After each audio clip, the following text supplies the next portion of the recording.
साथियों 24 सितंबर 2025 को यूटा ने टेट से छूट के लिए सुप्रीम कोर्ट के ट्रिपल बेंच में जो याचिका डाली कि शिक्षकों को टेट से छूट दी जाए, वो 17 तारीख को सुप्रीम कोर्ट की ट्रिपल बेंच द्वारा खारिज कर दिया गया। और दोस्तों, जिस पर जज साहब ने एक बेहद गंभीर टिप्पणी करी है। सबसे बड़ी बात है उनकी टिप्पणी को लेके, और यहाँ पर ये क्लियर हो गया कि जो दीपांकर दत्ता जी सुप्रीम कोर्ट के माननीय जज साहब जिन्होंने 1 सितंबर को जो आदेश दिया, उसी को सारे सुप्रीम कोर्ट के जज मान के चल रहे हैं। तो यहाँ पर अगर कोई नई याचिका भी डलती है तो कोई फायदा नहीं, वो खारिज हो जाएगी। अब साथियों, यूटा जो कि एक शिक्षक संगठन है उत्तर प्रदेश का, और हर जिले में इसकी कार्यकारिणी है। आपके भी जिले में कार्यकारिणी होगी, है ना। तो यहाँ पर दोस्तों यूनाइटेड टीचर एसोसिएशन यानी यूटा, और यूटा की तरफ से याचिका डाली गई थी। और यहाँ पर दोस्तों याचिका जो है 55-636/2025, और ये डाली गई थी 24/9/2025 को। और यहाँ जो स्टेटस आ रहा है देखिएगा, साइड से स्टेटस चल रहा है 17/11/2025 को डिस्पोज्ड हो चुकी। आगे सुप्रीम कोर्ट ने ऐसी क्या टिप्पणी कर दी और ये याचिका खारिज कैसे हो गई, सबसे बड़ी बात यह है। आते हैं दोस्तों, सही और सटीक जानकारी के लिए आप हमारे चैनल एम्प्लॉयड हेल्पर को यार सब्सक्राइब जरूर कीजिए।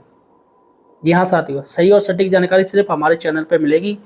बाकी के चैनल आपका मन बहलाते हैं, आपके साथ टाइम पास करते हैं, आपको मीठी गोली देते हैं, लेकिन मैं बात करता हूँ सही और सटीक, ताकि आपका फ्यूचर सुरक्षित रहे। देखिएगा दोस्तों, सबसे बड़ी बात है कि जज साहब ने एक बात बोली। क्या बोली, मैं आपको बता दूं।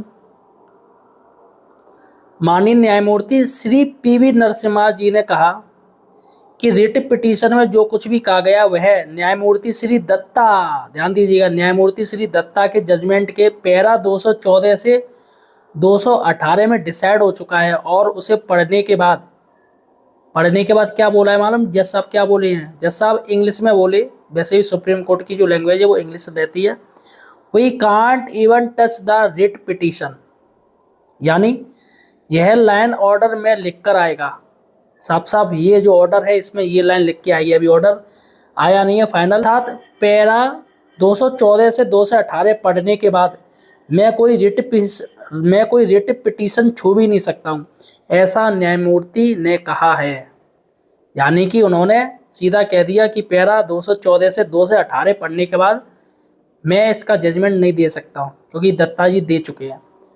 देखिएगा दोस्तों, ये देखिएगा साइड से, ये सारा का सारा इंग्लिश में है, ये इंग्लिश में आ रहा है, ये पूरा का पूरा ये जज साहब बोले हैं, सारा कुछ आ रहा है इसमें, है ना। अब दोस्तों अगर हम इसका हिंदी करेंगे, आपको हिंदी में बताएंगे कि जज साहब क्या बोले हैं, ये सारे नियम क्या हैं, ये आपको मैं इस वीडियो में बताऊंगा।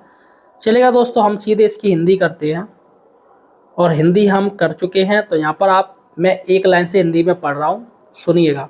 आज की सुनवाई का महत्वपूर्ण अंश। आज यूनाइटेड टीचर एसोसिएशन की याचिका पर सुप्रीम कोर्ट में सुनवाई हुई। रिट याचिका में आरटी अधिनियम 2009 के खंड 23 पैरा 2 और यही मैंने के प्रस्तावों परंतकों को चुनौती दी गई थी। परंतक यानी कौन से? निःशुल्क और अनिवार्य बाल शिक्षा का अधिकार अधिनियम 2009 की धारा 23 की उपधारा 2 में प्रावधान के बाद निम्नलिखित प्रावधान जोड़ा जाएगा, अर्थात बेशर्ते कि प्रत्येक शिक्षक नियुक्त या पद पर हो 31 मार्च 2015, जिसके पर निर्धारित न्यूनतम योग्यता नहीं है। उपधारा पैराग्राफ 1 बच्चों को मुक्त और अनिवार्य शिक्षा का अधिकार संशोधन अधिनियम 2017 के प्रारंभ होने की तारीख से 4 साल की अवधि और भीतर ऐसे न्यूनतम योग्यता प्राप्त करनी होगी। यहाँ पर साफ साफ दे रहे हैं कि 2017 में जो संशोधन किया गया है और उसमें आपको 4 साल में टेट करना पड़ेगा। तो यहाँ पर दोस्तों कहा गया है, और आर्टिकल 23 में ये संशोधन किया गया। देखिएगा, पीवी नरसिम्हा जी ने कहा कि रिट पिटीशन में जो कुछ भी कहा गया था वह 214 से 218 में डिसाइड हो चुका और उसे बाद में पढ़ें। हम रिट याचिका को छू भी नहीं सकते हैं, यह प्रत्येक क्रमांकन में आएगा। यानी पैरा 214 से 218 पढ़ने के बाद मैं कोई ऐसा भी रिट पिटीशन का चुनाव नहीं कर सकता हूँ, ऐसा अनोखा रहस्य ने कहा। देखिएगा, अब यहाँ पर दोस्तों इन्होंने जो पॉइंट दिए हैं 214 क्या है, यहाँ पर देख लीजिएगा, पैरा 214 दिया है। उपरोक्त विस्तृत चर्चा और उसी के आधार पर हमारा मानना है कि आरटी अधिनियम के प्रावधानों का पालन आरटी अधिनियम की धारा सेकंड एन में प्रवासित सभी विद्यालयों द्वारा किया जाना चाहिए, सिवाय उन विद्यालय के जो अल्पसंख्यकों द्वारा स्थापित और प्रशासनित हैं, चाहे वे धार्मिक हो या भाषाई हो, जब तक कि संदर्भ का निर्णय हो जाता है और धारा 8 के अंतर्गत ऊपर दिए गए प्रश्नों के उत्तर के अधीन तार्किक रूप से यह अनुसरण करेगा कि सेवारत शिक्षक उनकी सेवा की अवधि चाहे जो भी हो, यहाँ पर ध्यान दीजिएगा, उनकी सेवा की अवधि चाहे जो भी हो, सेवा में बने रहने के लिए टेट उत्तीर्ण करना आवश्यक है। तो ये संशोधन किया है केंद्र सरकार ने। और साथियों, और 215 क्या है, 214, 215, 218, 215 में कहा है, हालांकि हम जमीनी हकीकत के साथ साथ व्यवहारिक चुनौतियों से भी अवगत हैं। ऐसे सेवारत शिक्षक जिनकी भर्ती आरटी अधिनियम के लागू होने से बहुत पहले हुई थी और जिन्होंने 2 या 3 दशकों से भी अधिक समय तक सेवा की होगी, वे बिना किसी गंभीर शिकायत के अपनी पूरी क्षमता से अपने छात्रों को शिक्षा प्रदान कर रहे हैं। ऐसा नहीं है कि जिन छात्रों को गैर टेट उत्तीर्ण शिक्षकों द्वारा शिक्षा प्रदान की गई है वे जीवन में आगे नहीं बढ़ पाए हैं। ऐसे शिक्षकों को इस आधार पर सेवा से हटाना कि उन्होंने टेट उत्तीर्ण नहीं किया है थोड़ा कठोर प्रतीत होता है। ये दत्ता जी ने बोला था, वही दोस्तों सारांश चल रहा है इसमें। हालांकि हम इस स्थापित कानूनी स्थिति से अवगत हैं कि किसी कानून के संचालन को कभी भी बुराई नहीं माना जा सकता है। और यहाँ पर 216 क्या कह रहा है, पैरा ध्यान दीजिएगा, उनकी दुर्दशा को ध्यान में रखते हुए हम भारत के संविधान के अनुच्छेद 142 के तहत अपनी शक्तियों का प्रयोग करते हैं और निर्देश देते हैं कि जिन शिक्षकों की आज की तारीख में 5 वर्ष से कम सेवा शेष है वे टेट उत्तीर्ण किए बिना सेवानिवृत्ति की आयु प्राप्त करने तक सेवा में बने रह सकते हैं। तो यहाँ पर आर्टिकल 142 का इस्तेमाल किया सुप्रीम कोर्ट ने और उसी आर्टिकल 142 के तहत इन्होंने ये बात कही है। और आर्टिकल 142 है दोस्तों, वो संसद और राष्ट्रपति से भी ऊपर जाके निर्णय ले सकता है। यानी कि कोई कानून बन गया है और सुप्रीम कोर्ट उस कानून को अगर कुछ भी संशोधन करना चाहे या हटाना चाहे तो आर्टिकल 142 का प्रयोग करता है। इस पर दोस्तों राष्ट्रपति भी कानून, इस आर्टिकल 142 से राष्ट्रपति का कानून भी दुष्प्रभावी किया जा सकता है, असफल किया जा सकता है। तो यहाँ पर साफ साफ कह रहे हैं, हालांकि हम यह स्पष्ट करते यदि कोई ऐसा शिक्षक जिसकी 5 वर्ष से कम सेवा शेष है पदोन्नति की आकांक्षा रखता है तो उसे टेट उत्तीर्ण किए बिना योग्य नहीं माना जाएगा। तो यहाँ पर साफ साफ दे रहे हैं कि अगर जो 5 साल से नीचे है टीचर्स, जो रिटायरमेंट नहीं, अगर वो प्रमोशन चाह रहा है तो उसको टेट करना पड़ेगा। ठीक है। अब 217 क्या कह रहा है पॉइंट, जहाँ तक आरटी अधिनियम के लागू होने से पहले भर्ती हुए सेवारत शिक्षकों का प्रश्न है, जिनकी सेवानिवृत्ति में 5 वर्ष से अधिक का समय बचा है, उन्हें सेवा में बने रहने के लिए 2 वर्ष के भीतर टीटी उत्तीर्ण करना अनिवार्य होगा। यदि इनमें कोई भी शिक्षक हमारे द्वारा निर्धारित समय सीमा के भीतर टेट उत्तीर्ण करने में विफल रहता है तो उसे सेवा छोड़नी होगी। उन्हें अनिवार्य रूप से सेवानिवृत्त किया जा सकता है और उन्हें जो भी सेवांत लाभ प्राप्त करने का अधिकार है उसका भुगतान किया जाएगा। हम एक शर्त जोड़ते हैं कि सेवांत लाभों के लिए अर्हता प्राप्त करने के लिए ऐसे शिक्षकों को नियमों के अनुसार सेवा की एक अवधि पूरी करनी होगी। यदि किसी शिक्षक ने एक सेवा पूरी नहीं की है और उसमें कोई कमी है तो उसके मामले पर उसके द्वारा अभ्यावेदन किए जाने पर सरकार के उपयुक्त विभाग द्वारा विचार किया जा सकता है। और 2 से 18 जो बोला जा रहा है उसमें कहा गया है, हमने ऊपर जो कहा है उसके अधीन यह दोहराया जाता है कि इच्छुक लोग नियुक्ति के लिए और जो सेवारत शिक्षक नियुक्ति के इच्छुक हैं, हालांकि पदोन्नति द्वारा टेट उत्तीर्ण करना होगा, अन्यथा उनके पास होता है उनकी उम्मीदवारी पर विचार करने का कोई अधिकार नहीं है। और दोस्तों यहाँ पर सबसे बड़ी बात क्या है कि जो टीचर सोच रहे हैं कि उनकी पेंशन मिलेगी, तो देखो सुप्रीम कोर्ट ने यहाँ पर साफ साफ कह दिया है कि पेंशन तभी दी जाए जब उनका जो नियमावली पेंशन की है, उनकी सेवा नियमावली और पेंशन किस बेस पर मिलती है वो नियमावली पूरी होनी चाहिए, वो नियम पूरा होना चाहिए।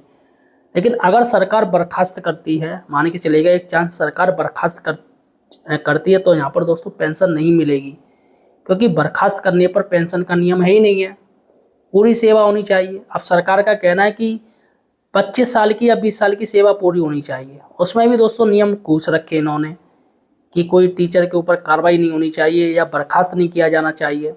अब ऐसे में सुप्रीम कोर्ट ने साफ साफ कह दिया कि उनको बर्खास्त किया जाए, तो यहाँ पर पेंशन कैसे मिलेगी। तो ये जो टीचर काफ़ी लोग सोच रहे हैं कि चलो हमारी पेंशन हमें मिल जाएगी, तो यहाँ पर पेंशन पे भी दोस्तों उनकी आ जा सकती है। ये मैं सही और सटीक जानकारी दे रहा हूँ आपको। आप लोग कह रहे होंगे अरे ये तो फालतू की बात कर रहा है, घबराने वाली डराने वाली बात कर रहा है। लेकिन दोस्तों आज जो याचिका खारिज हो गई है और ट्रिपल बेंच ने खारिज कर दिया, तो मामला पेचीदा है, ये जानिएगा। मैं मीठी गोली नहीं दे रहा हूँ, मैं रियलिटी और सच्चाई आपको बता रहा हूँ। और यहाँ पर सलाह मैं आपको दे दूँ कि टेट की पढ़ाई जारी रखिएगा। ये जो कह रहे हैं ना संगठन, वो कहते रहे हैं धरना दीजिएगा, कुछ भी कीजिएगा, लेकिन टेट की पढ़ाई जारी रखिएगा।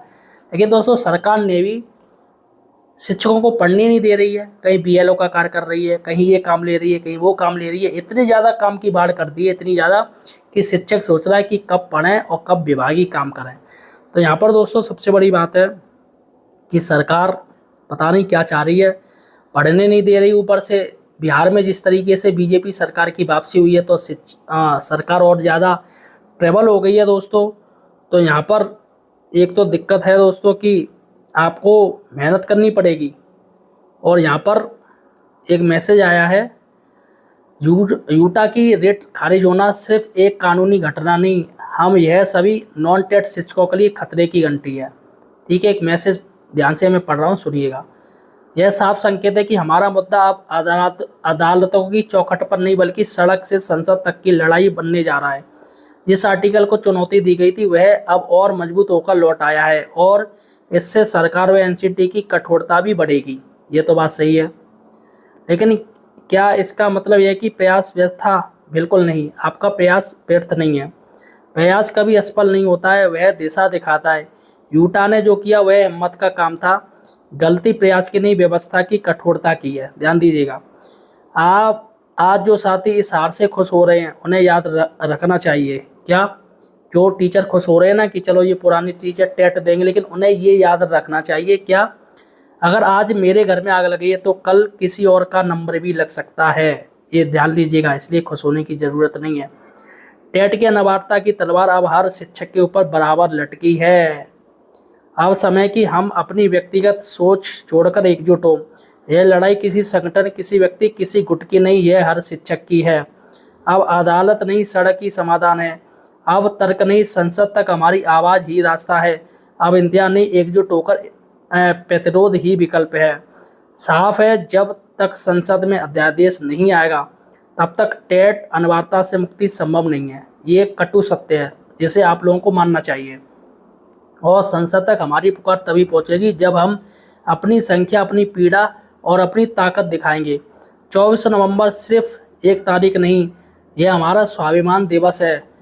यह वह दिन है जब हम साबित करेंगे कि शिक्षक सिर्फ पढ़ाते नहीं बल्कि अन्याय के विरुद्ध खड़े भी होते हैं। आओ हम सब 24 नवंबर को दिल्ली में अपनी उपस्थिति से इतिहास लिखें। आओ दिखाएं कि हमारा हक हमसे छीनने वालों को चुनौती देने की हिम्मत आज भी हमारे पास है। साथियों, अगर हम आज नहीं जागे तो हम कल अपने भविष्य के सामने शर्मिंदा खड़े होंगे। यानी कि आप अपने बच्चों को क्या जवाब दोगे कि आपने कुछ किया ही नहीं। 24 नवंबर दिल्ली चलें, अपने अधिकार के लिए, अपनी पहचान के लिए, अपने भविष्य के लिए। तो दोस्तों यहाँ पर मैं तो चाहूँगा कि भाई शिक्षकों को टेट से छूट मिले, और बेचारे पुराने टीचर से दोस्तों कैसे टेट कर पाएंगे। मैं कह रहा हूँ अभी आप किसी अधिकारी से कहिएगा या जज साहब से कहिएगा या पुलिस वालों से कहिएगा या लेखपालों से कहिएगा या एक डॉक्टर से कहिएगा कि फिर से आप टेट यानी अपना एग्ज़ाम दीजिएगा। तो दोस्तों मुझे लग रहा है कि सेवारत रहते हुए आप नहीं दे सकते। ऊपर से मेमोरी भी लॉस होती है, जैसे आदमी की एज होती है वैसे ही दोस्तों मेमोरी पर भी असर पड़ता है। अब ऐसे में बाल बच्चेदार भैया कहाँ से ये परीक्षा दे पाएगा। ये तो कोर्ट को सोचना चाहिए, सरकार को सोचना चाहिए। फिलहाल साथियों आप मुझे किस जिले से देख रहे हो या राज्य से देख रहे हो यार, ये मुझे कमेंट सेक्शन में बताइए और इस वीडियो को ज़्यादा से ज़्यादा शेयर कीजिएगा।